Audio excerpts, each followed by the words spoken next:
أعوذ بالله من الشيطان الرجيم. بسم الله الرحمن الرحيم.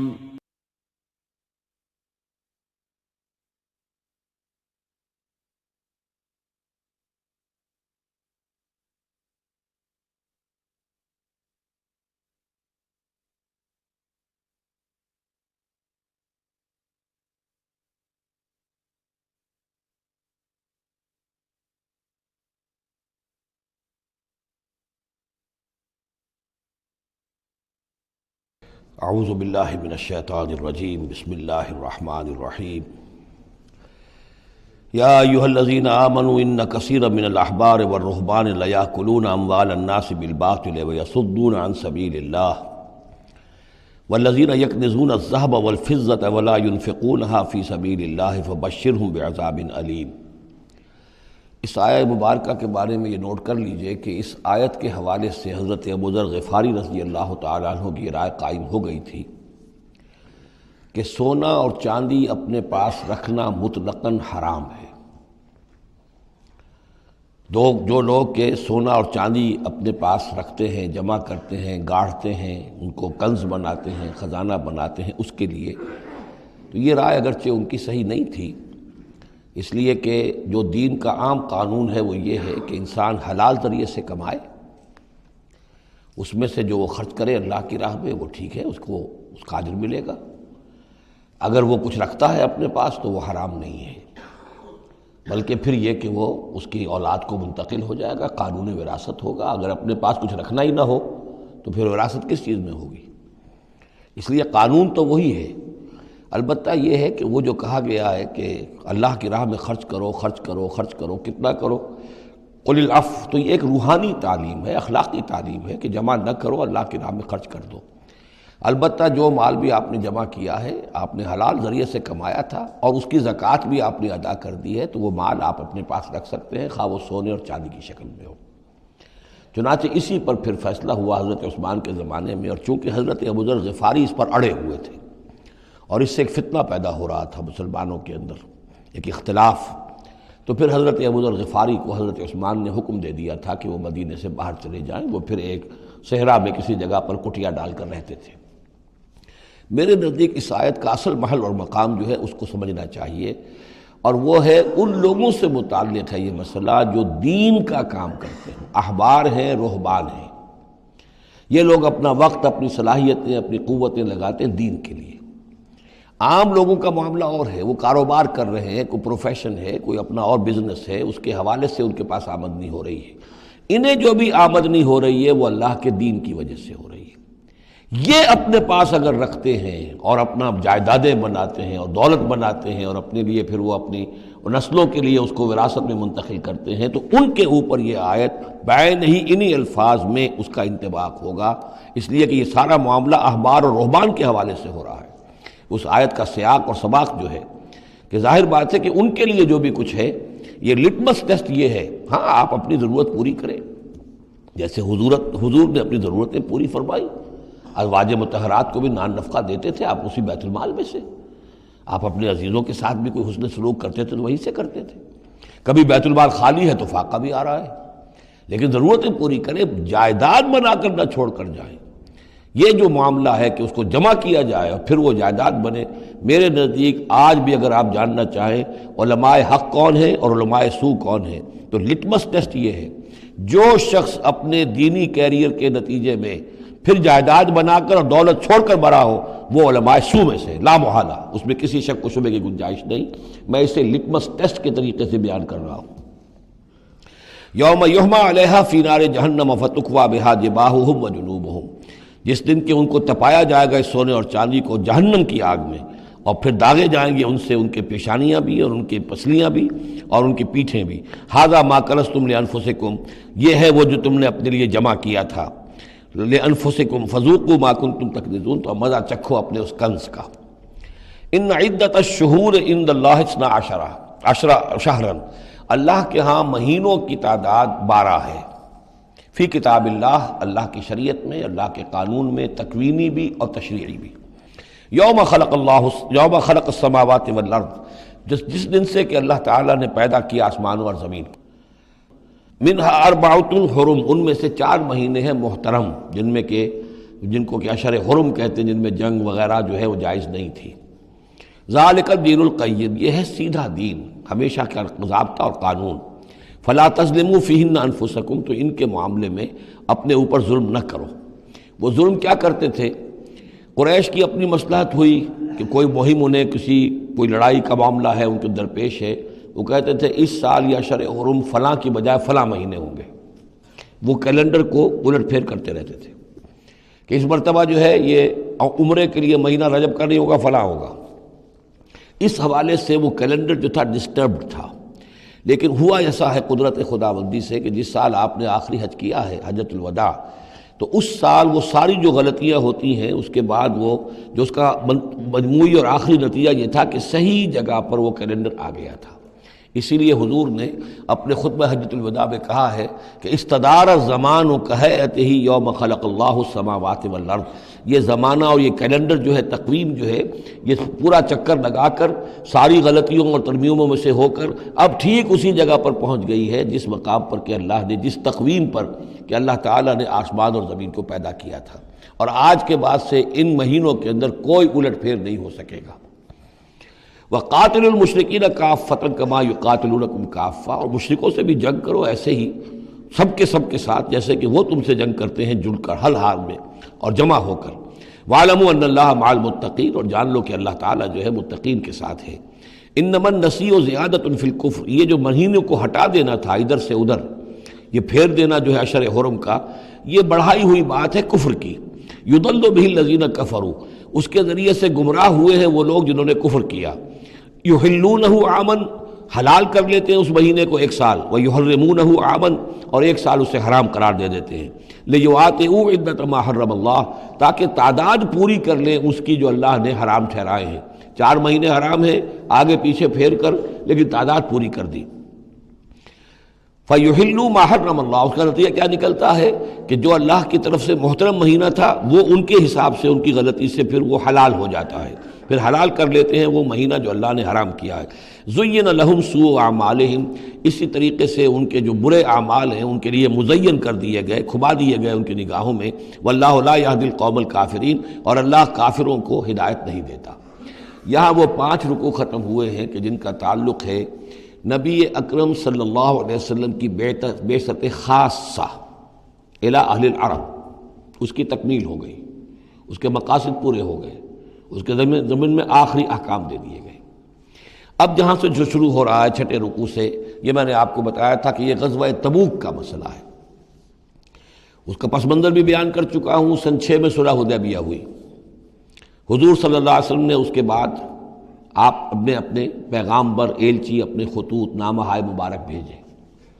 باقی جگہوں پر جو ہوا سو ہوا، لیکن ایک شخص نے کہ جو رئیس بصرہ تھا، شرحبیل بن عمرو غسان کا، اور یہ تھا رومن امپائر کے تابع، ان کا باج گزار تھا، اس نے حضور کا جو وہاں گیا تھا نامہ بر خط لے کر گئے تھے حضرت حارث ابن عمیر ازدی رضی اللہ تعالی عنہ، انہیں قتل کر دیا، شہید کر دیا۔ سفیر کا قتل جو ہے وہ گویا کہ اعلان جنگ ہوتا ہے، لہذا حضور نے ایک لشکر تیار کیا، 3000 مسلمانوں کو جمع کیا، حضرت زید ابن حارثہ کو ان کے اوپر امیر بنایا اور لشکر بھیجا موتا کی طرف۔ یہ جنگ موتا ہوئی ہے سن 8 میں، جمادی الاولیٰ سن 8 میں جنگ موتا ہوئی ہے۔ اس میں ہوا یہ کہ وہاں سے رومیوں کا لشکر آ گیا 1 لاکھ کا، اور مسئلہ یہ پیدا ہوا کہ اب ہمیں مقابلہ کرنا چاہیے یا نہیں، لیکن مسلمانوں نے کہا کہ ہم تو شہادت کے شائق ہیں، شہادت ہے مطلوب و مقصود مومن، نہ مال غنیمت نہ کشور کشائی۔ تو جنگ ہوئی، نتیجہ یہ ہوا کہ حضرت زید بن حارثہ بھی شہید ہوئے۔ پھر حضور نے پہلے ہی بتا دیا تھا کہ اگر وہ شہید ہو جائیں تو پھر جعفر ابن ابی طالب جو حضور کے چچا داد بھائی تھے حضرت جعفر طیار، پھر وہ ہوں گے کمانڈر، انہوں نے چارج لیا، وہ بھی شہید ہو گئے۔ ان کے بعد حضور نے فرمایا تھا کہ عبداللہ ابن رواحہ انصاری ہوں گے، انہوں نے چارج سنبھالا، وہ بھی شہید ہو گئے۔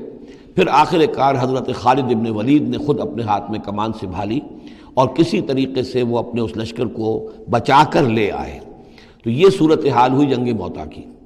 اس کے بعد نبی اکرم صلی اللہ علیہ وسلم نے پھر اعلان عام کیا کہ اب میں خود جاؤں گا، اور اب وہ جنگ تبوک کا مسئلہ ہوا کہ اب تمام مسلمان ہر صاحب ایمان کے لیے میرے ساتھ نکلنا ضروری ہے۔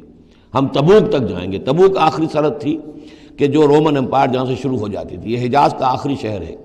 مدینے سے جہاں تک میرا اندازہ ہے کوئی 300 ساڑھے 300 میل شمال میں ہے، اور بڑا سخت جو ہے صحرا درمیان میں آتا ہے۔ شدید گرمی کا موسم تھا، شدید گرمی کا موسم، تب طویل سفر۔ ادھر فصل تیار تھی کہ کھجوریں پکی ہوئی تھی، اگر انہیں اتاریں گے نہیں وقت پر تو ضائع ہو جائے گی، اور اگر سب مرد چلے جاتے ہیں تو عورتیں تو کھجوریں نہیں اتار سکتی، یہ کھجور کا اتارنا جو ہے پھل کا وہ آسان کام نہیں ہوتا۔ یہ سارے ایسے امتحانات جمع ہو گئے کہ اس کے لیے اہل ایمان کا بھی آخری امتحان ہو گیا، جس کے نتیجے میں جو منافقین تھے ان کا گویا کہ تش تش بام ہو گیا، ان کا معاملہ، ان کی کمزوریاں، ان کی خباثتیں کھل کر سامنے آ گئیں۔ تو یہ یوں سمجھیے کہ یہ 11 رکوع منافقین کے موضوع پر قرآن مجید کا آخری مقام اور ذروۂ سنام ہے۔ جیسے کہ اس سے پہلے سورہ نساء کے اندر بہت بڑا حصہ جو ہے، تقریباً نصف سورت جو ہے وہ متعلق تھی منافقین سے ہی۔ یہاں پر بھی یوں سمجھیے کہ یہ 11 رکوع جو ہیں وہ بہت سے مضامین اس میں آئیں گے، لیکن یہ کہ ایک جو درمیان میں یوں سمجھیے کہ جو دھاگا ہوتا ہے جس میں موتی پروئے ہوئے ہیں، ان میں وہی منافقین کا مضمون ہے۔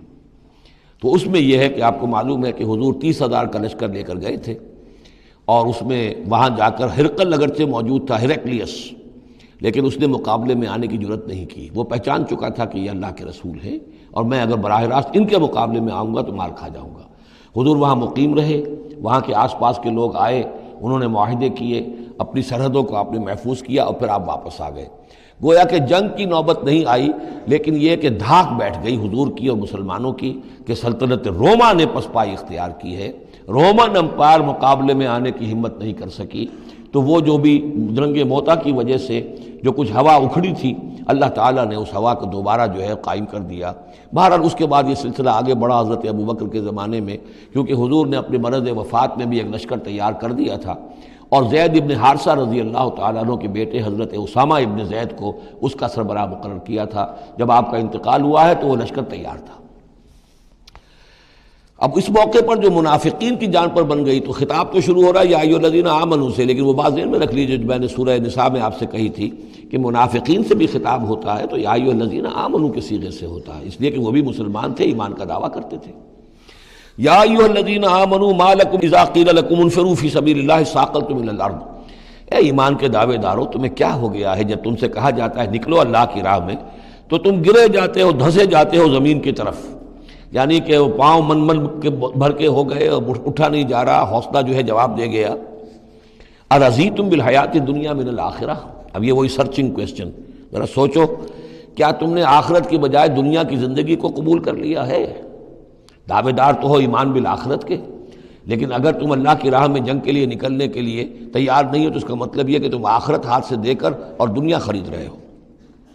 فما متاع الحیات الدنیا فی الآخرۃ الا قلیل، تو جان لو کہ دنیا کی پوری زندگی کا ساز و سامان آخرت کے مقابلے میں کچھ بھی نہیں ہے، نہ ہونے کے برابر ہے، بہت قلیل۔ الا تنفروا، اگر نہیں نکلو گے اللہ کی راہ میں، یعذبکم عذابا علیما، تمہیں عذاب دے گا، دردناک عذاب، ویستبدل قوما غیرکم، اور تمہیں ہٹا کر کسی اور قوم کو لے آئے گا۔ اس نے اپنے دین کا جھنڈا اٹھوانا ہے، تم نہیں اٹھاتے، تمہیں دفع کرے گا، ریجیکٹ کرے گا، مردود کر دے گا اور کسی اور قوم کو لے آئے گا۔ ولا تضروہ شیئا، اور تم اللہ کا کوئی نقصان نہیں کر سکو گے۔ واللہ علی کل شیء قدیر، اللہ ہر چیز پر قادر ہے۔ الا تنصروہ، اگر تم ان کی مدد نہیں کرو گے یعنی حضور کی، فقد نصرہ اللہ اذ اخرجہ الذین کفروا ثانی اثنین اذ ہما فی الغار، جبکہ کافروں نے انہیں اپنے گھر سے اور مکے سے نکلنے پر کر دیا تھا، جبکہ دو میں کے دوسرے تھے، دو ہی تھے، حضور تھے اور حضرت ابوبکر تھے رضی اللہ تعالی عنہ۔ اذ ہما فی الغار، جبکہ وہ دونوں غار میں تھے۔ اذ یقول، یہ غار ثور کا واقعہ ہے۔ اذ یقول لصاحبہ لا تحزن، جب حضرت ابوبکر نے رضی اللہ تعالی عنہ یہ کہا کہ حضور یہ تو پہنچ گئے ہیں غار کے دہانے تک، اگر کسی نے ذرا بھی نیچے جھانک لیا تو ہم نظر آ جائیں گے۔ تو حضور نے فرمایا لا تحزن، فکر نہ کرو، ان اللہ معنا، اللہ ہمارے ساتھ ہے۔ فانزل اللہ سکینتہ علیہ، تو اللہ تعالیٰ نے تسکین اور سکون نازل کر دیا ان پر، وایدہ بجنود لم تروہا، اور ان کی مدد فرمائی ان لشکروں سے جنہیں تم نہیں دیکھتے، وجعل کلمۃ الذین کفروا السفلی، اور جس کا نتیجہ یہ نکلا ہے کہ کافروں کا کلمہ جو ہے وہ نیچا پڑ چکا ہے، پورے جزیرہ نما عرب کے اندر اللہ کا دین جو ہے غالب آ چکا ہے۔ وَجَعَلَ كَلِمَةَ الَّذِينَ كَفَرُوا السُّفْلَىٰ، اللہ نے بنا دیا ہے کافروں کی بات کو سب سے نیچے. وَكَلِمَةُ اللَّهِ هِيَ الْعُلْيَا، اور اللہ کا کلمہ تو سب سے اونچا ہے ہی. وَاللَّهُ عَزِيزٌ حَكِيمٌ، اللہ تعالیٰ زبردست ہے، حکمت والا. انفروا خفافا وثقالا، نکلو خواہ ہلکے خواہ بوجھل.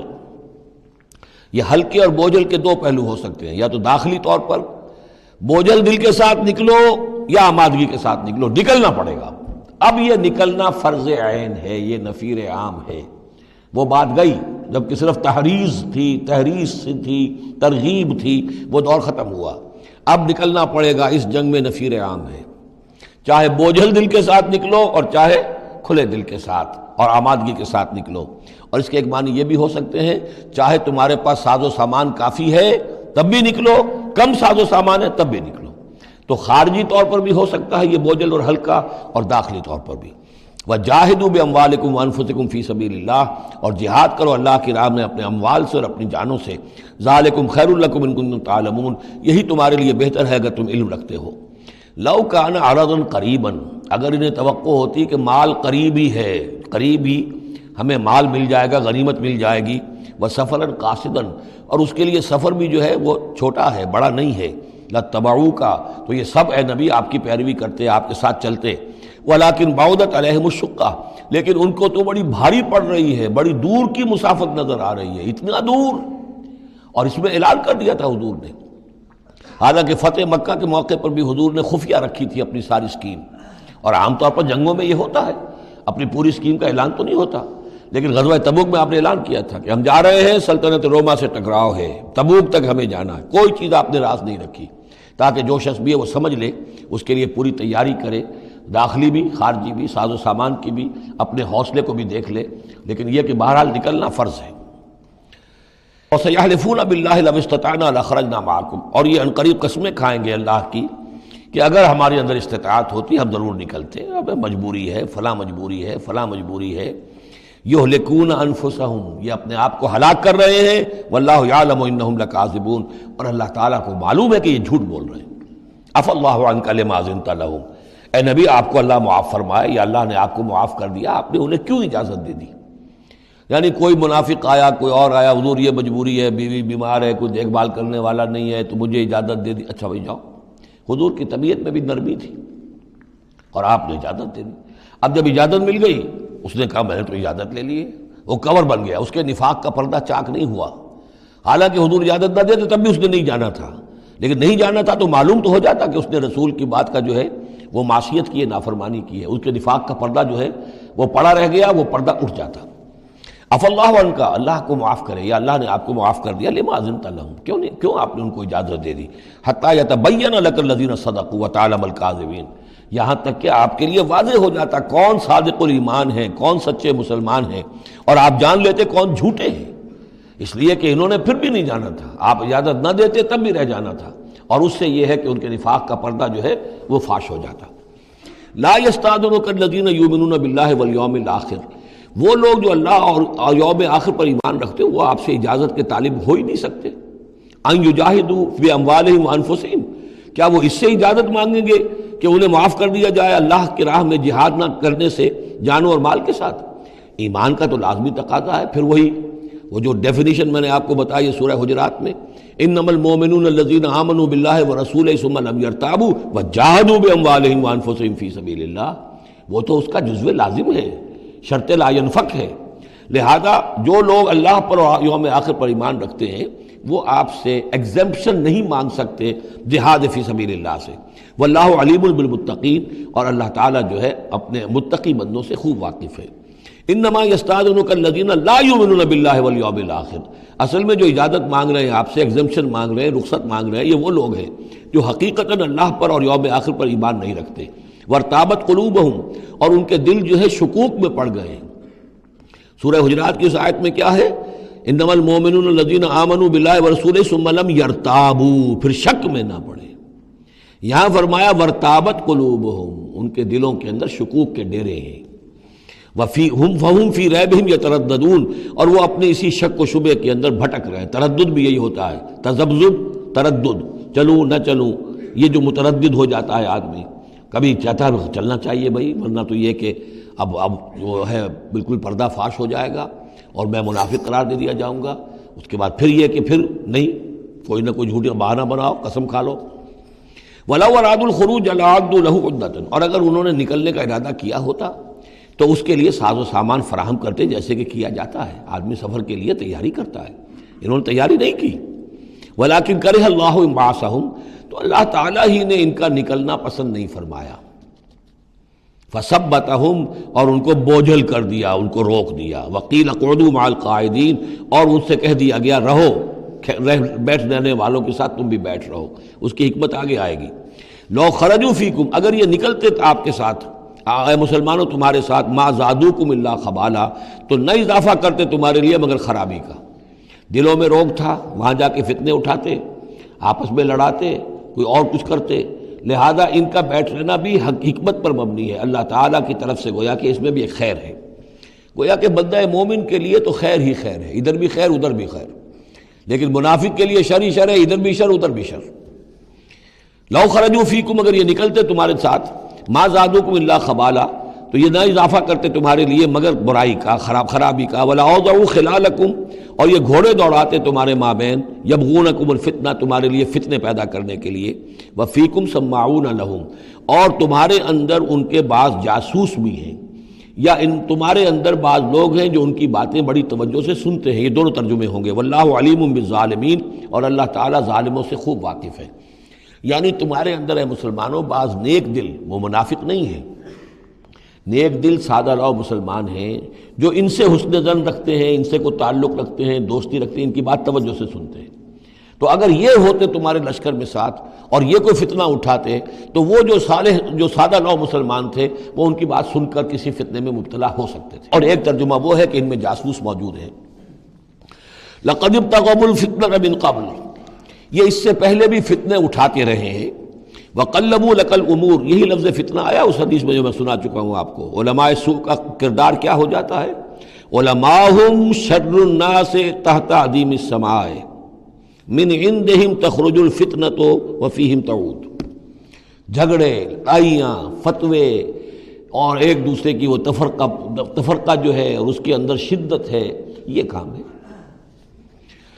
لقد ابتغوا الفتنة من قبل، یہ فتنے اٹھاتے رہے پہلے بھی۔ وقلبوا لك الامور، اور اپنی امکانی حد تک اے نبی آپ کے لیے معاملات کو تلپٹ کرنے کی کوشش کرتے رہے، بدلتے رہے۔ حتیٰ جاء الحق، یہاں تک کہ حق آ گیا۔ جزیرہ نما عرب میں تو فیصلہ ہو گیا، اللہ کے دین کا غلبہ ہو گیا۔ وظہر امر اللہ، اللہ کا امر ظاہر ہو گیا، غالب ہو گیا۔ وہم کارہون، جبکہ انہیں یہ پسند نہیں تھا، یہ تو ابھی چاہتے تھے کہ دین کا غلبہ اس طرح سے نہ ہو۔ ومنہم من یقول اذن لی ولا تفتنی، ان میں سے وہ بھی ہے جو کہتا ہے کہ حضور مجھے اجازت دے دیجئے اور مجھے فتنے میں نہ ڈالیے۔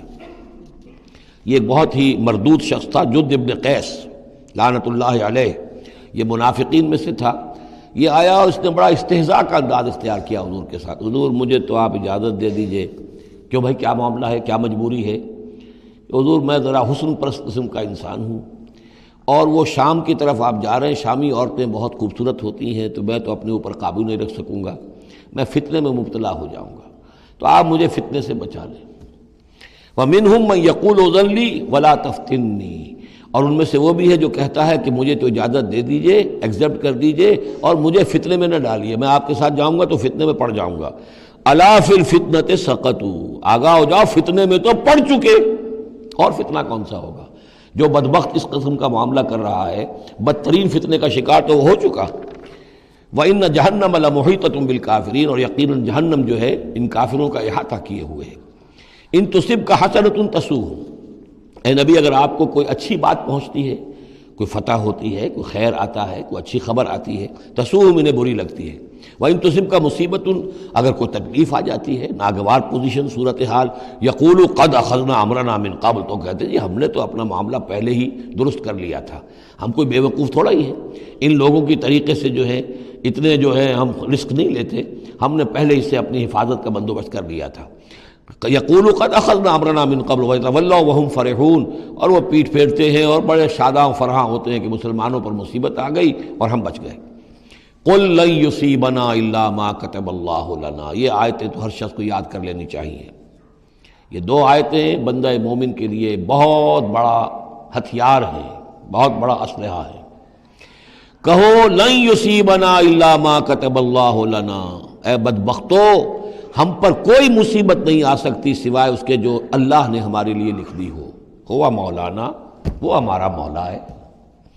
اگر اس کی طرف سے تکلیف آ جائے، دوست کی طرف سے تکلیف آ جائے کہ ہرچہ ساقی ما ریخت عین الطافظ، میرا ساقی میرے پیالے میں جو بھی ڈال دے اس کا لطف و کرم ہی ہے، تو اللہ کی طرف سے جو آئے سر تسلیم خم ہے جو مزاج یار میں آئے۔ نہ شود نصیب دشمن کے شود ہلاک تیغت، سر دوستاں سلامت کے تو خنجر آزمائی۔ اہل ایمان کا تو معاملہ یہ ہونا چاہیے، قل لن یصیبنا الا ما کتب اللہ لنا ہوا مولانا، وہ ہمارا مولا ہے، اس کے اذن کے بغیر پتہ تک نہیں ہل سکتا، تو ہمیں ڈر کس کا ہو؟ وعلی اللہ فلیتوکل المؤمنون، اور اللہ ہی پر توکل کرنا چاہیے اہل ایمان کو۔ قل هل تربصون بنا الا احدى الحسنيين، ان سے کہو ہمارے بارے میں تم کن چیزوں کا انتظار کر سکتے ہو سوائے دو نہایت عمدہ چیزوں کے۔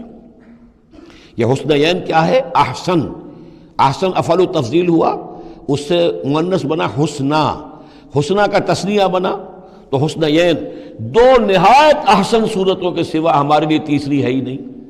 کیا مطلب؟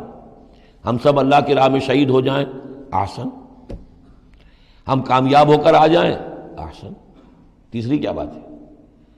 تو ہمارے لیے تو خیر ہی خیر ہے، ڈراتے ہمیں کس سے ہو؟ قل هل تربصون بنا، یہ تم ڈرا رہے ہو ہمیں اور جو کہہ رہے ہو ہمیں کس چیز کا خوف؟ ہمارے لیے دو انجام ہو سکتے ہیں ممکن، اور دونوں ہمارے نزدیک نہایت احسن ہیں۔ اللہ کی راہ میں شہادت مل جائے، شہادت مطلوب و مقصود مومن، نہ مال غنیمت نہ کشور کشائی۔ جو حق کی خاطر جیتے ہیں مرنے سے کہیں ڈرتے ہیں جگر، جب وقت شہادت آتا ہے دل سینوں میں رقصاں ہوتے ہیں۔ اور اگر ہم کامیاب ہو کر آ گئے تو تم بھی کہو گے کہ بھائی یہ تو بڑی کامیابی، ہمارے لیے تو کامیابی کامیابی ہے۔ قل هل تربصون بنا الا احدى الحسنيين ونحن نتربص بكم، اور ہم منتظر ہیں تمہارے بارے میں ان يصيبكم الله بعذاب من عنده، کہ اے منافقو اللہ تم پر کوئی عذاب اپنے خاص اپنے پاس سے نازل کرے، او بأيدينا، یا کوئی وقت آ جائے کہ ہمیں اجازت دے دی جائے کہ ہم تمہاری گردنیں اڑائیں، جیسے کہ اعلان عام کفار کے بارے میں ہوا، ہو سکتا ہے کہ ایسا ہو جائے۔ فتربصوا انا معكم متربصون، تو کرو انتظار، ہم بھی تمہارے ساتھ انتظار کر رہے ہیں۔ قل انفقوا طوعا وكرها، اب یہ ایک اور بات ہوتی ہے جی میں جا تو نہیں سکتا، یہ چندہ حاضر ہے، کچھ پیسے جو ہے میں لے آیا ہوں ساز و سامان، لیکن مجھے آپ ایگزمپٹ کر دیں، یہ چندہ قبول کر لیں۔ قل انفقوا طوعا وكرها، کہہ دیجئے ان سے کہ چاہے خرچ کرو خوشی سے اور چاہے مجبوری سے، لن يتقبل منکم، یہ تم سے قبول نہیں کیا جائے گا۔ انکم کنتم قوما فاسقین، اس لیے کہ تم نافرمان لوگ ہو۔ اس وقت جو ہے پیسہ بدل نہیں ہوگا، اس وقت تو جانا ہے، فرض عین ہے، نفیر عام ہے، اس وقت جو ہے یہ پیسہ اس کی جگہ پر کام نہیں کر سکتا۔ وما منعهم ان تقبل منهم نفقاتهم، اور نہیں محروم کیا انہیں اس بات سے کہ ان کے نفقات، ان کے خرچہ جو اللہ کی راہ میں چندہ دے رہے تھے ان کو قبول کیا جاتا، الا انهم كفروا بالله وبرسوله، اس لیے مگر اس بات نے کہ انہوں نے کفر کیا ہے اللہ کے ساتھ اور اس کے رسول کے ساتھ۔ ولا یاتون الصلاۃ الا وهم کسالى، اور وہ نماز کے لیے نہیں آتے مگر بہت ہی کسل مند۔ ولا ينفقون الا وهم كارهون، اور جو یہ خرچ بھی کرتے ہیں تو کراہت کے ساتھ کرتے ہیں، مجبوراً کرتے ہیں، وہ تو جان بچانے کے لیے خرچ کرنے کے لیے آمادہ ہو گئے ہیں، ورنہ انہیں مال جو ہے بڑا پیارا ہے۔ فلا تعجبك اموالهم ولا اولادهم، تو اے نبی اور اے مسلمانوں تمہیں ان کے مال اور ان کی اولاد ان سے دھوکہ نہ کھاؤ، اچھے نہ لگے تمہیں، تم سمجھتے ہو کہ اللہ کی بڑی نعمتیں ہیں ان پر، یہ دولت والے منافق تھے، بچا بچا کر رکھتے تھے، دولت والے تھے، ان کی اولاد بھی اللہ نے دی ہے، اللہ تعالیٰ تو دنیا میں پھر اور دے دیتا ہے ان کو جن کا آخرت میں کوئی حصہ نہیں ہے، کہ جو بھی کچھ ہے یہیں پر اپنا حساب کتاب کر لیں۔ فلا تعجبک، تو تعجب نہ کرو اس کے مال اور اولاد کے بارے میں، بہت سخت الفاظ آ رہے، انما یرید اللہ لیعذبہم بہا فی الحیات الدنیا، اللہ تعالیٰ چاہتا یہ ہے کہ انہی چیزوں کے ذریعے سے انہیں دنیا کی زندگی میں عذاب دے۔ یہی اولاد سوہان روح بھی بن جاتی ہے، یہی بڑا چہیتا لاڈلا بیٹا جس کے لیے کیا کچھ کیا ہے، اور ہو سکتا ہے کہ وہی جو ہے باپ کے لیے سوہان روح بن جائے۔ یہی مال و دولت جو ہے وَتَزْهَقَ أَنفُسُهُمْ وَهُمْ كَافِرُونَ، اور اللہ چاہتا ہے کہ ان کی جانیں نکلیں اسی کفر کی حالت میں، وہ لپٹے رہے اسی مال سے اور اپنی اولاد سے اور اپنی دولت سے اور جائیداد سے، اور ان کو آنکھ ان کی کھلنی نصیب نہ ہو، تاکہ اللہ تعالیٰ چاہتا ہے کہ آخری عذاب کے مستحق بن جائیں۔ فلا تعجبك اموالهم ولا اولادهم انما يريد الله ليعذبهم بها في الحياة الدنيا وتزهق انفسهم وهم كافرون ويحلفون بالله انهم منكم لمنكم، اور وہ قسمیں کھا کر کہتے ہیں ہم بھی آپ کے ساتھ ہیں، مسلمانوں میں سے ہی ہیں، ہماری بات کا اعتبار کیجئے۔ وما هم منكم، لیکن مسلمانوں یہ تو حقیقت میں تم میں سے نہیں ہے، ولکنهم قوم يفرقون، بلکہ اصل میں یہ ڈرے ہوئے خائف ہیں، خوف کی وجہ سے جب اسلام کا غلبہ ہو گیا ہے یہ اپنے آپ کو مسلمان ظاہر کر رہے ہیں۔ لو یجدون ملجا و مغارات و مدخلا، اگر یہ پالیں کہیں کوئی پناہ کی جگہ یا کوئی غار مغارات اور مدخلا جہاں سر گھسانے کی جگہ ہو، لولوا الیہ وہم یجمعون، تو یہ اسی کی طرف لوٹ جائیں گے اور اپنی رسیاں توڑا لیں گے، جیسے کوئی جانور رسی توڑا کے بھاگتا ہے۔ یہ تو خوف ہے ان کا کہ اب دین غالب آ گیا جزیرہ نما عرب میں، اب جائیں کہاں ہم؟ اگر کوئی جائے پناہ ہوتی ان منافقین کے لیے، کہیں سر گھسانے کی جگہ ہوتی، چھپانے کی جگہ ہوتی، تو یہ بھاگ گئے ہوتے۔ وَمِنْهُمْ مَنْ يَلْمِزُكَ فِي الصَّدَقَاتِ، اور اے نبی ان میں سے وہ بھی ہیں جو آپ پر الزام لگاتے ہیں، ملامت کرتے ہیں آپ کو صدقات کے بارے میں۔ حضور جب زکوٰۃ کا مال آتا تھا تو آپ تقسیم کرتے تھے، اب ظاہر بات ہے کہ لوگ ہیں کھڑے ہیں، کسی کو کچھ زیادہ ہو گیا کسی وقت، کسی کو آپ نے سمجھا کہ زیادہ مستحق زیادہ دے دیا، تو ایک منافق تھا اس نے حضور کو ٹوک دیا، اعدل یا محمد، اے محمد عدل کرو، یہ کیا کر رہے ہو، ناانصافی کر رہے ہیں۔ تو حضور کو غصہ آیا اس پر صلی اللہ علیہ وسلم، ان لم عادل فمن یعدل، اگر میں عدل نہیں کروں گا تو کون کرے گا؟ لیکن یہ کہ بہرحال اس کا بھی ذکر ہو رہا ہے، وَمِنْهُمْ مَنْ يَلْمِزُكَ فِي الصَّدَقَاتِ، ان میں سے وہ لوگ بھی ہیں جو آپ پر طعن کرتے ہیں خیرات کے بانٹنے میں، صدقات اور زکوٰۃ کی تقسیم میں۔ فَإِنْ أُوتُوا مِنْهَا رَضُوا، اگر ان کے کھتے بھر دیے جائیں، انہیں دیا جائے تو راضی ہیں۔ وَإِنْ لَمْ يُعْطَوْا مِنْهَا إِذَا هُمْ يَسْخَطُونَ، اور اگر انہیں نہ دیا جائے تو پھر وہ ناراض ہو جاتے ہیں، غصے ہوتے ہیں، لال پیلے ہوتے ہیں۔ وَلَوْ أَنَّهُمْ رَضُوا مَا آتَاهُمُ اللَّهُ وَرَسُولُهُ، اور اگر وہ راضی رہتے اس پر جو دیا انہیں اللہ نے اور اس کے رسول نے، وَقَالُوا حَسْبُنَا اللَّهُ، اور کہتے ہیں اللہ ہمارے لیے کافی ہے، سَيُؤْتِينَا اللَّهُ مِنْ فَضْلِهِ وَرَسُولُهُ، ان قریب پھر بھی بعد میں بھی اللہ تعالیٰ اور اس کے رسول ہمیں اپنے فضل سے نوازتے رہیں گے۔ اِنَّا إِلَى اللَّهِ راغبون، ہم اللہ کی طرف رغبت کرنے والے ہیں۔ اگر یہ کہتے، کاش کہتے تو کتنا اچھا ہوتا۔ اب یہاں ان صدقات کی مدیں بیان کر دی ہیں، جو زکوٰۃ کی یہی آیت ہے، مشہور آیت کہ صدقات جو زکوٰۃ کی جو مدیں ہیں وہ کون کون سی ہیں۔ انما الصدقات، زکوٰۃ جو ہے تو سب سے پہلے للفقراء، مفلسوں کے لیے، والمساکین، محتاجوں کے لیے، والعاملین علیہا، اور جو بھی زکوٰۃ کا بندوبست کریں گے، زکوٰۃ جمع کریں گے، تحصیلدار ہوں گے، زکوٰۃ کا حساب کتاب رکھیں گے، زکوٰۃ تقسیم کریں گے، وہ اس کے عاملین علیہا ہیں، ان کی تنخواہیں اس میں سے دی جائیں گی۔ والمؤلفۃ قلوبہم، اور تالیف قلب کے لیے، کچھ لوگ ہوتے تھے جب تک ایک تحریک اور دعوت چل رہی ہے، بعض لوگ ہوتے ہیں معاشرے کے اندر صاحب حیثیت ہوتے ہیں، انہیں کچھ دے دلا دیا جائے تو ان کی مخالفت کم ہو جاتی ہے، ساتھی نہ بنے، کم سے کم یہ کہ ان کا مخالفت کا زور شور جو ہے کم ہو جائے، تو یہ تالیف قلب کے لیے۔ یہ مد جب اسلام غالب ہو چکا تو اس کے بعد سے ختم ہو گئی۔ اس کے بارے میں فقہا کا کہنا یہ اس وقت تک تھا جب تک کہ ابھی وہ تحریک اور دعوت چل رہی تھی، لیکن ویسی ہی سچویشن پھر کبھی دوبارہ پیدا ہو سکتی ہے تو پھر یہ مد جو ہے اس کے اندر یہ شامل ہو جائے گی۔ وفر رقاب، گردنوں کے چھڑانے میں، اور گردنوں کے چھڑانے میں کسی پر تاوان آ گیا ہے، کوئی شخص جو ہے وہ مقروض اتنا ہو گیا ہے کہ اس سے نہیں نکل پا رہا ہے، لہذا ایک یہ کہ لم سم مدد کر کے اسے گویا کہ اس کی گردن چھڑا دی جائے۔ والغارمین، جن پر تاوان بھرنا پڑے۔ وفی سبیل اللہ، اور ایک مد جو ہے فی سبیل اللہ بھی ہے، مطلب یہ ہے کہ اللہ کی راہ میں جہاد، دعوت اور اقامت دین کی جد و جہد میں بھی یہ رقم خرچ ہو سکتی ہے، لیکن اولین مستحق یہ ہے۔ انفاق فی سبیل اللہ خود اللہ کل کا کل دین کے لیے ہے، اللہ کے دین کے لیے، دعوت، تبلیغ اور جو بھی اقامت دین کی جد و جہد ہے اس کے لیے۔ لیکن یہ جو صدقات ہیں، اور زکوٰۃ بھی صدقات ہی میں شامل ہے، ان میں اولاً جو مستحق ہیں وہ ہیں غرباء اور یتیم اور مساکین اور بیوائیں، جو بھی ہیں محتاج ہیں، یہ ان کے زیادہ پہلے حقدار ہیں۔ البتہ یہ کہ اگر کسی شخص کے پاس اس طرح کی رقم بچ جائے کہ جو اس کے قریب میں جو بھی رشتہ دار ہیں، غرباء ہیں، یتامہ ہیں، مساکین ہیں، ان کو دے چکا ہے، اور وہ باقی وہ کسی دین کے کام میں دینا چاہے تو دے سکتا ہے۔ وفی سبیل اللہ وابن السبیل، اور مسافر کے لیے۔ فریضۃ من اللہ، یہ اللہ تعالیٰ کی طرف سے معین ہو گیا ہے۔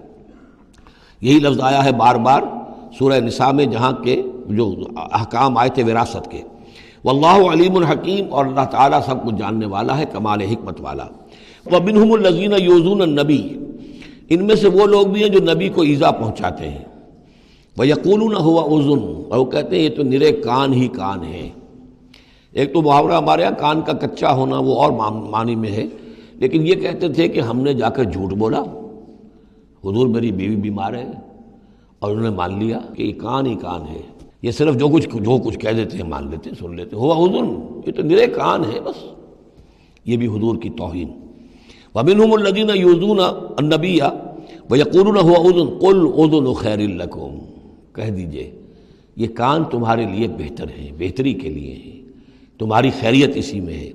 یؤمن باللہ و یؤمن للمؤمنین، یہاں پہ یہ ایمان کے ساتھ بے اور لام کا فرق واضح ہو جائے گا۔ وہ یقین رکھتے ہیں اللہ پر اور بات مان لیتے ہیں مومنوں کی، یہ ان کی شرافت ہے، یہ ان کی نجابت ہے، یہ ان کی مروت ہے۔ وہ جانتے ہیں تم جھوٹ بول رہے ہو لیکن نہیں کہتے کہ تم جھوٹ بول رہے ہو، یہ شرافت اور مروت کا معاملہ ہے۔ یہ نہیں ہے کہ انہیں معلوم نہیں ہے۔ بندہ مومن جو ہے وہ تو یہ ہے کہ اتقوا فراست المومن، مومن کی فراست سے ڈرو، فإنہ ينظر بنور اللہ، وہ اللہ کے نور سے دیکھتا ہے۔ تو جو عام مومن کا معاملہ یہ ہو تو رسول کا معاملہ کیا ہوگا؟ کیا انہیں پتہ نہیں چلتا تھا کہ جھوٹ بول رہے ہیں؟ لیکن آپ کی مروت اور شرافت۔ قل اذن خیر لکم یؤمن باللہ و یؤمن للمؤمنین ورحمۃ للذین آمنوا منکم، اور جو تم میں سے واقعی مومن ہیں ان کے حق میں رحمت ہے۔ والذین یؤذون رسول اللہ لہم عذاب علیم، اور جو ایذا پہنچاتے ہیں اللہ کے رسول کو ان کے لیے بڑا دردناک عذاب ہے۔ یحلفون باللہ لکم لیرضوکم، اے مسلمانوں یہ تمہارے سامنے قسمیں کھاتے ہیں اللہ کی تاکہ تمہیں راضی کریں۔ اب ظاہر بات ہے کہ حضور کا تو جا کر بہانہ جو کیا اور وہ لے کر آ گئے، اب مسلمانوں سے بھی کہہ رہے ہیں، قسمیں کھا کھا کر اپنے یقین دلا رہے ہیں کہ ہم مخلص ہیں، آپ ہمارے شک نہ کریں۔ یحلفون باللہ لکم لیرضوکم، تاکہ تمہیں راضی کر لیں۔ واللہ ورسولہ احق ان یرضوہ، اللہ اور اس کا رسول زیادہ حقدار ہیں کہ وہ انہیں راضی کریں، ان کانوا مومنین، اگر وہ واقعتاً مومن ہیں۔ الم یعلموا انہ من یحادد اللہ ورسولہ، کیا وہ جانتے نہیں ہیں کہ جو کوئی بھی مقابلہ کرے گا اور سرکشی کرے گا اللہ اور اس کے رسول کے مقابلے میں آ جائے گا، فان لہ نار جہنم خالدا فیہا، تو اس کے لیے تو جہنم کی آگ ہے جس میں وہ ہمیشہ ہمیشہ رہے گا۔ ذالک الخزی العظیم، اور یہ بہت بڑی رسوائی ہے۔ یحذر المنافقون ان تنزل علیہم سورۃ تنبئہم بما فی قلوبہم، اے مسلمانوں یہ منافق ڈرتے رہتے ہیں کہ کہیں ایسا نہ ہو کہ مسلمانوں پر کوئی ایسی صورت نازل ہو جائے کہ جو ان کو ہمارے دلوں کی حالت بتا دے۔ اللہ کی طرف سے وحی آ سکتی ہے، ہم جو کہ جھوٹ بول رہے ہیں ہمارا پردہ چاک کر دیا جائے اور ہمارا جو ہے وہ ہمارے لیے شامت آ جائے۔ قل استہزئوا، کہیے کہ نہیں ڈرتے، ابھی تم استہزاء کرتے رہو، ان اللہ مخرج ما تحذرون، لیکن بہرحال ایک وقت آئے گا جس چیز سے تم ڈر رہے ہو اللہ اسے ظاہر کر دے گا، عیاں کر دے گا۔ وَلَئِن سَأَلْتَهُمْ لَيَقُولُنَّ، اور اگر آپ ان سے پوچھیں گے تو کہیں گے اِنَّا كُنَّا نَخُوضُ وَنَلْعَبُ، وہ جب بکواس کرتے تھے آپس میں، حضور کے خلاف بات کر رہے ہیں، کسی مومن صادق کے اوپر کوئی تہمت لگا رہے ہیں۔ اب اگر کسی نے جا کر کوئی بات بتا دی حضور کو کہ فلاں شخص تو یہ کہہ رہا تھا، عبداللہ ابن ابی یہ کہہ رہا تھا، فلاں نے یہ کہا ہے، حضور نے بلایا، طلب کیا، پوچھا، تو اب وہاں پر آئیں گے وَلَئِن سَأَلْتَهُمْ، اگر پوچھیں گے، باز پرس کریں گے آپ ان سے، لَيَقُولُنَّ، وہ لازماً کہیں گے اِنَّمَا كُنَّا نَخُوضُ وَنَلْعَبُ، یہ تو ویسے ہی ذرا گپ بازی میں لگے ہوئے تھے، یہ تو تھوڑی سی جو تھی ہماری گفتگو جو ہو رہی تھی وہ لائٹ وین میں گفتگو ہو رہی تھی، اس کو خامخواہ اس شخص نے جو ہے وہ سنجیدگی سے لے لیا، ہم کھیل رہے تھے دل لگی میں، یہ بات ہم نے کہہ دی تھی۔ قُلْ أَبِاللَّهِ وَآيَاتِهِ وَرَسُولِهِ كُنتُمْ تَسْتَهْزِئُونَ، کہیے تو کیا تم اللہ کے ساتھ اور اس کی آیات کے ساتھ اور اس کے رسول کے ساتھ استہزاء کر رہے تھے؟ تمسخر، یہ دل لگی تمہاری، بازی بازی بارش بابا ہم بازی، اب اللہ اور رسول جو ہیں اور اس کی آیات جو ہیں وہ بھی تمہارے لیے تختہ برس بن گئی ہیں استہزاء اور تمسخر کا۔ لا تعتذروا، اب بہانے مت بناؤ، قد کفرتم بعد ایمانکم، تم کفر کر چکے ہو اپنے ایمان کے بعد۔ ان نعفو عن طائفۃ منکم، اگر ہم تمہاری ایک جماعت کی طرف سے درگزر کریں گے، نعذب طائفۃ، تو کسی دوسری جماعت کو ہم عذاب بھی اب دیں گے، اب وہ وقت آ رہا ہے کہ تمہیں سزائیں بھی ملیں گی، بانہم کانوا مجرمین، اس لیے کہ وہ مجرم تھے۔ المنافقون والمنافقات بعضهم من بعض، یہ منافق مرد اور منافق عورتیں سب ایک دوسرے میں ہی سے ہیں، یعنی ان کی کا گٹھ جوڑ ہے۔ یامرون بالمنکر، یہ بدی کا حکم دیتے ہیں، بجائے اس کے کہ امر بالمعروف کرتے یہ برائی کا حکم دیتے ہیں، وَيَنْهَوْنَ عَنِ الْمَعْرُوفِ اور نیکی سے روکتے ہیں، مت خرچ کرو، سنبھال کے رکھو، پاگل ہو گئے ہو، آخر مستقبل کی فکر کرنی چاہیے، لہذا وہ نہیں انل معروف اور امر بالمنکر، یامرون بالمنکر وینہون عن المعروف ویقبضون ایدیہم، اپنے ہاتھوں کو مٹھیوں کو بند رکھتے ہیں، خرچ نہیں کرتے، نسوا اللہ فنسیہم، انہوں نے اللہ کو بھلا دیا تو اللہ نے انہیں بھلا دیا، نظر انداز کر دیا، ان المنافقین هم الفاسقون، یقیناً یہی منافق ہے کہ جو سرکش ہیں، نافرمان ہیں۔ وعد اللہ المنافقین والمنافقات والکفار نار جہنم خالدین فیہا، اللہ نے وعدہ کیا ہے ان منافق مردوں اور منافق عورتوں سے اور تمام کفار سے آگ کا، جہنم کے آگ کا، خالدین فیہا جس میں وہ ہمیشہ ہمیشہ رہیں گے، ہی حسبہم، بس وہی ان کے لیے کفایت کرے گی، ولعنہم اللہ، اور اللہ تعالیٰ نے ان پر لعنت فرما دی ہے، ولہم عذاب مقیم، اور ان کے لیے عذاب ہے قائم رہنے والا، مسلسل دائم اور قائم عذاب۔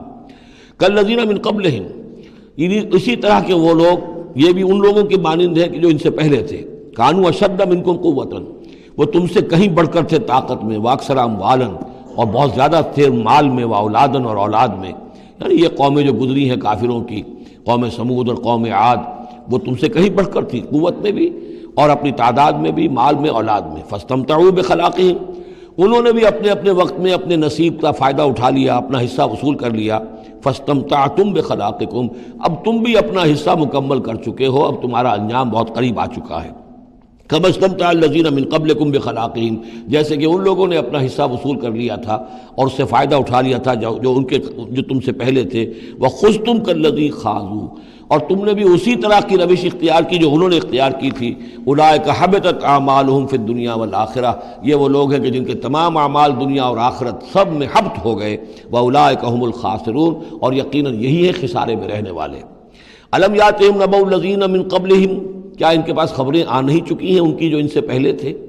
قوم نوح وعاد وثمود وقوم ابراہیم واصحاب مدین والمؤتفکات، نوح کی قوم اور عاد اور سمود اور قوم ابراہیم، یہ واحد مقام ہے قرآن مجید میں جس میں قوم ابراہیم کا بھی تذکرہ اس انداز میں ہے کہ شاید ان پر بھی عذاب آیا ہو، لیکن صراحتاً اس کا ذکر پورے قرآن میں کہیں نہیں ہے۔ وہ اصحاب مدین، اور مدین کے لوگ، والمؤتفکات، اور ان بستیوں کی جو الٹ دی گئی تھی، سدوم اور عمورہ، اتتہم رسلہم بالبینات، آئے ان کے پاس ان کے رسول واضح احکام لے کر، واضح نشانیاں لے کر، فما کان اللہ لیظلمہم، تو اللہ تعالیٰ ان پر ظلم کرنے والا نہیں تھا، لیکن کانوا انفسہم یظلمون، بلکہ وہ اپنے اوپر خود ہی ظلم ڈھاتے رہے۔ والمؤمنون والمؤمنات بعضهم اولیاء بعض، وہ منافق مرد اور منافق عورتوں کی بات تھی، اب فرمایا اور ایمان والے مرد اور ایمان والی عورتیں، بعضهم اولیاء بعض، وہ ایک دوسرے کے ساتھی ہیں، ایک دوسرے کے پشت بنا ہے، مددگار ہیں۔ یامرون بالمعروف، ان کا طرز عمل یہ ہے کہ نیکی کا حکم دیتے ہیں، مشورہ دیتے ہیں، وینہون عن المنکر، بدی سے روکتے ہیں، ویقیمون الصلاۃ، نماز قائم کرتے ہیں، ویؤتون الزکوٰۃ، اور زکوٰۃ ادا کرتے ہیں، ویطیعون اللہ ورسولہ، اور اللہ اور اس کے رسول کی اطاعت کرتے ہیں۔ اولئک سیرحمہم اللہ، یہی ہیں وہ لوگ جن پر اللہ تعالیٰ رحمت فرمائے گا۔ ان اللہ عزیز الحکیم، یقیناً اللہ زبردست ہے، حکمت والا۔ اللہم ربنا اجعلنا منہم۔ وعد اللہ المؤمنین والمؤمنات جنات تجری من تحتها الانہار خالدین فیہا، اللہ نے وعدہ کیا ہے مومن مردوں اور مومن عورتوں سے ان باغات کا جن کے دامن میں یا جن کے نیچے ندیاں بہتی ہوں گی، اور اس میں وہ ہمیشہ رہیں گے۔ ومساکن طیبۃ فی جنات عدن، اور بڑے ستھرے اور بہت عمدہ مکان رہائش کے لیے ان کو دے گا، رہنے کے باغات میں، ریزیڈینشل گارڈنز میں۔ وَرِضْوَانٌ مِّنَ اللَّهِ اکبر، یہ ساری چیزیں تو ہے ہی، سب سے بڑی شے یہ کہ اللہ ان سے راضی ہو جائے گا، رضا اللہ کی وہ سب سے بڑی شے ہے، سب سے بڑی نعمت ہے۔ ذَلِكَ هُوَ الْفَوْزُ الْعَظِيمُ، وہ تو ہے بہت ہی بڑی کامیابی۔ یا ایھا النبی جاہد الکفار والمنافقین واغلظ علیہم، اے نبی صلی اللہ علیہ وسلم آپ جہاد کیجئے کفار سے بھی اور منافقین سے بھی، اور ان پر سختی کیجئے۔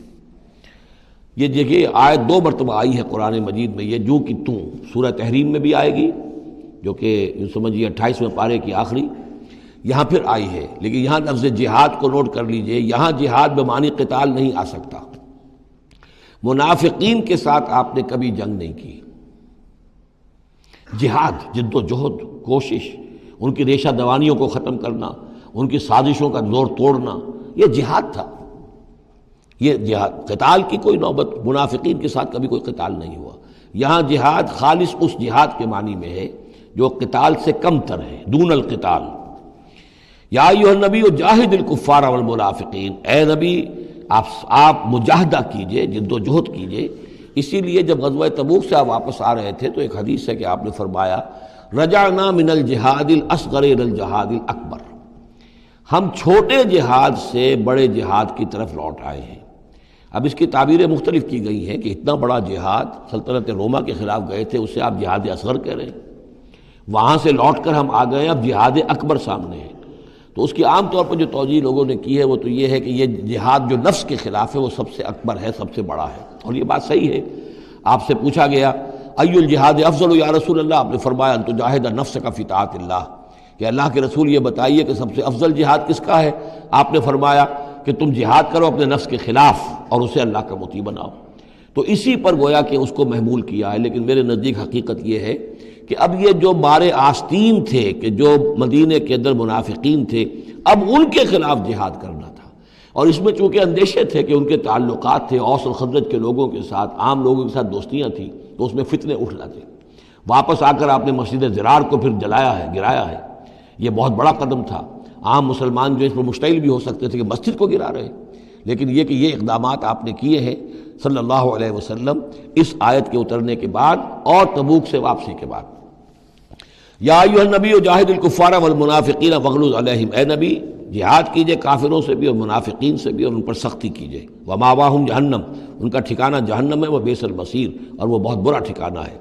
یحلفون باللہ ما قالوا، وہ اللہ کی قسم کھا کر کہتے ہیں کہ ہم نے یہ بات نہیں کہی، کوئی بات جو بھی آئی، کوئی غلط بات کہی، کوئی استہزاء کیا، کوئی تمسخر اڑایا۔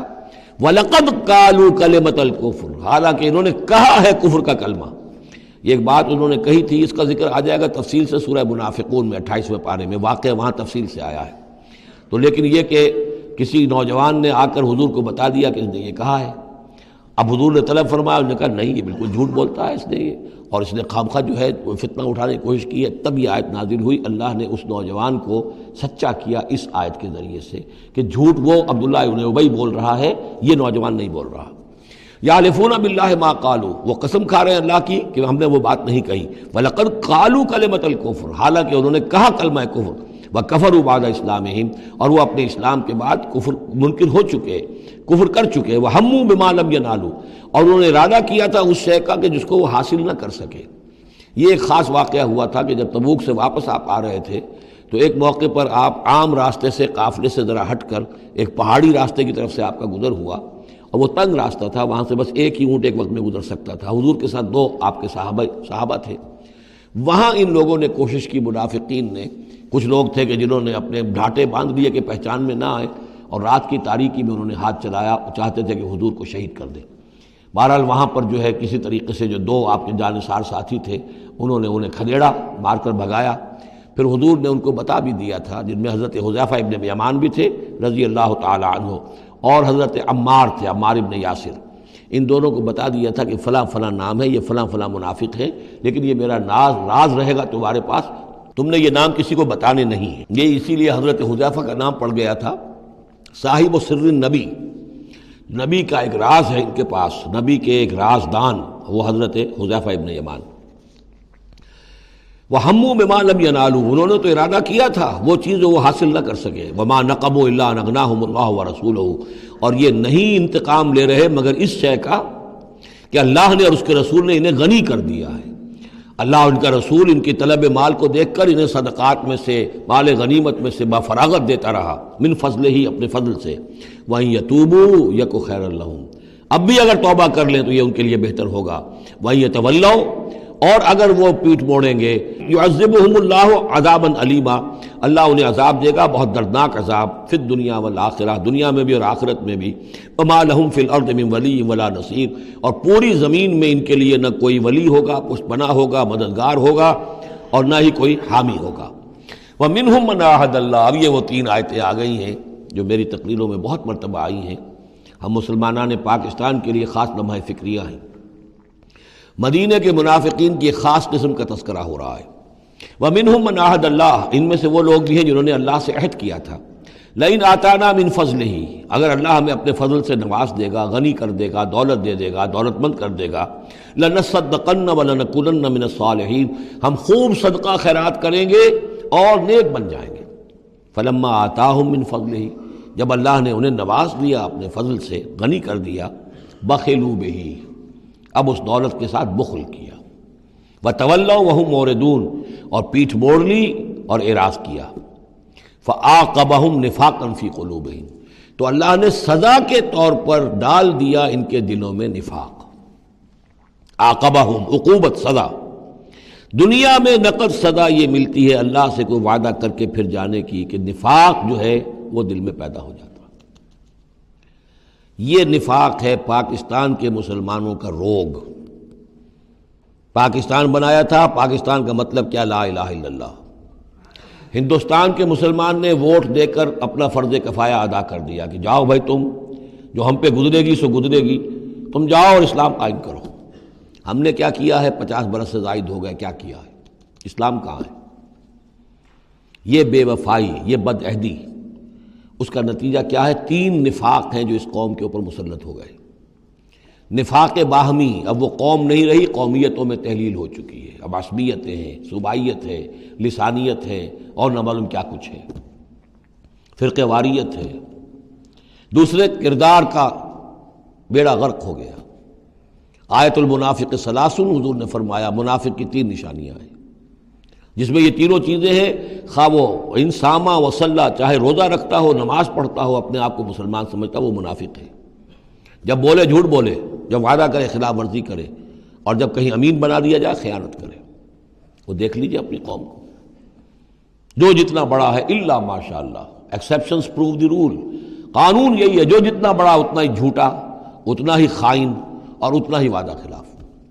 اور تیسرا اور میرے نزدیک سب سے بڑا نفاق جو ہے وہ ہمارے دستور میں ہے۔ The most sacred document of a state is the constitution۔ اور منافقت کا پلندہ ہے کہ ایک ہاتھ سے اسلام داخل کرتے ہیں، دوسرے سے نکال دیتے ہیں۔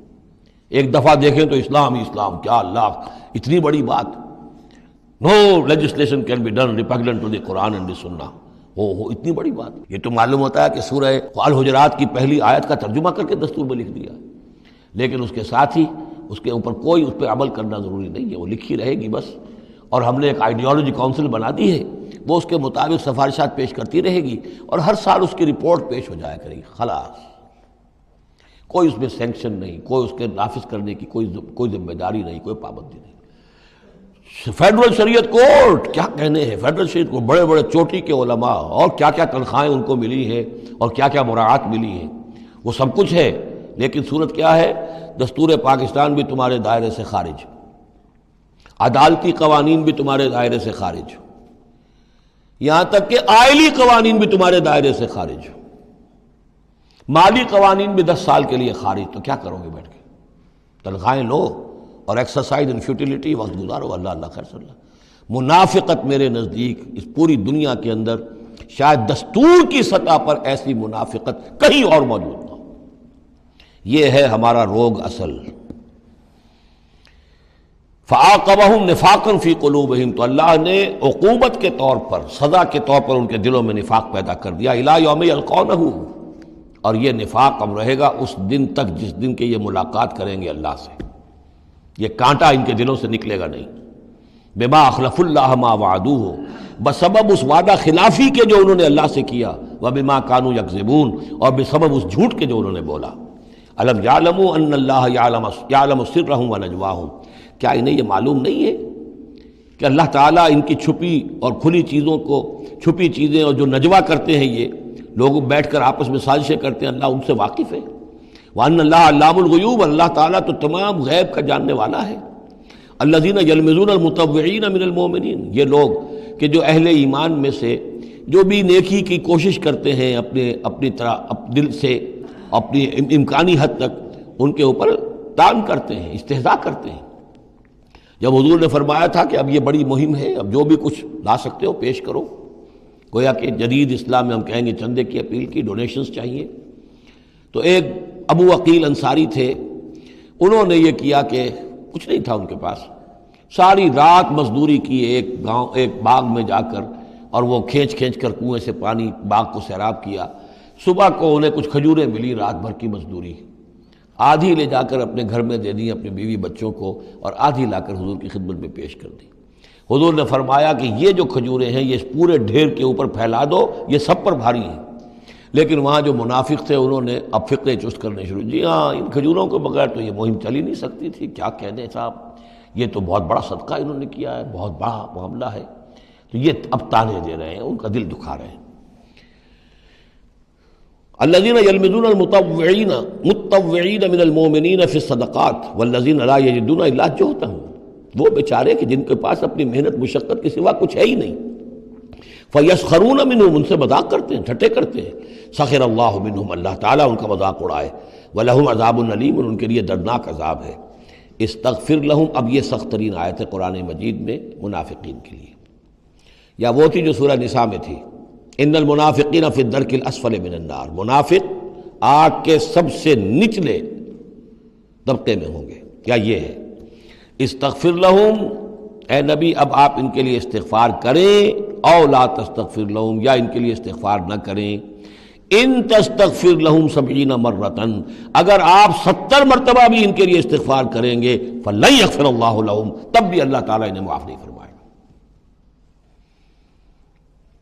ذالک بانہم کفروا باللہ ورسولہ، یہ اس لیے کہ یہ اللہ اور اس کے رسول کے ساتھ کفر کر چکے، واللہ لا یہدی القوم الفاسقین، اور اللہ ایسے فاسقوں کو ہدایت نہیں دیتا۔ فرح المخلفون بمقعدہم خلاف رسول اللہ وکرہوا ان یجاہدوا باموالہم وانفسہم فی سبیل اللہ، بہت خوش ہو گئے وہ پیچھے رہ جانے والے جنہوں نے اجازتیں لے لی تھی حضور سے، ایگزمپشن لے لی تھی اپنے بیٹھ رہنے پر اللہ کے رسول کے پیچھے، اور انہوں نے برا سمجھا، ناپسند کیا کہ وہ جہاد کرتے اپنی جانوں اور مال کے ساتھ اللہ کی راہ میں۔